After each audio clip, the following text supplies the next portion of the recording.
Well, howdy there, Internet people. It's Bo again. So, today we are going to talk about President Biden and the White House in general, and Congress, and shifting positions, or at least the appearance of shifting positions. And we're going to go through the developments and just kind of talk about this again because I feel like it's probably worth going over because the recent developments have prompted a whole bunch of questions. So what are we talking about? The U.S. position when it comes to the ICC, when it comes to the International Criminal Court. The U.S. position on this is you don't have jurisdiction for this. Period. That's it. Don't assign anything else to it. The reason the U.S. has this position is that they don't want to come under ICC jurisdiction later. That's what it's about. This actually isn't about Netanyahu. So I'm going to read something from Speaker Johnson. And this is actually him upset about Biden, but it showcases the overall U.S. position.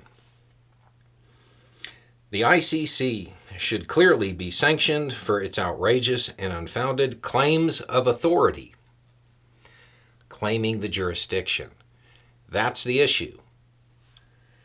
The White House's refusal to protect Israelis and Americans is a terrible decision that will set a dangerous precedent.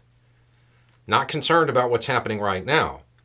It's a terrible decision because it will set a dangerous precedent something later.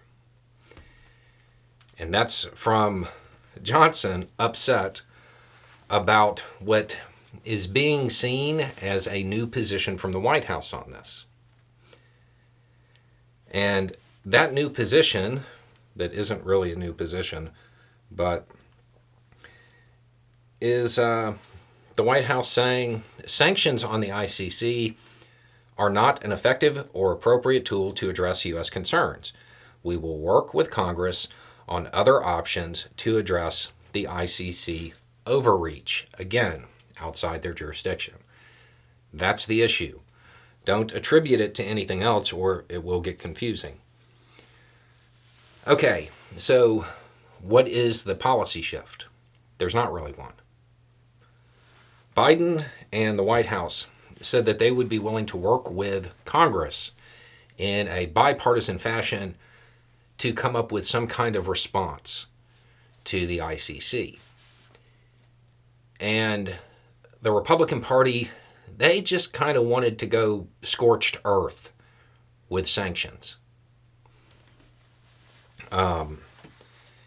That's not something that the White House is apparently willing to do. Why? Because it's a horrible idea. Again, the goal is to send a message about jurisdiction, not undermine the entire ICC. I would imagine that on some level, the White House is,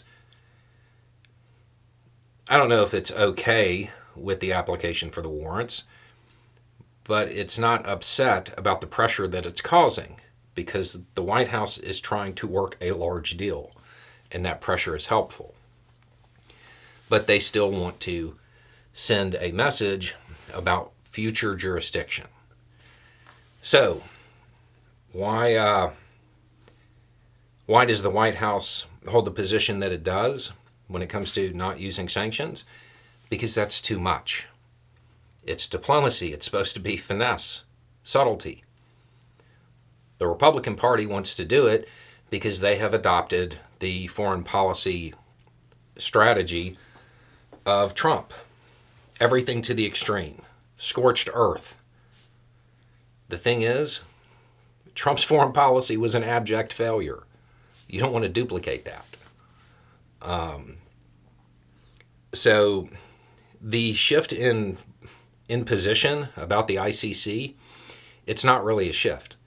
The White House still absolutely wants to send the same signal.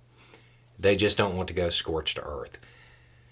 And since I said that about Trump's foreign policy, I know that there's going to be comments. I will put a video down below, And if you haven't seen it, it's the one where I have the Jenga tower in the video.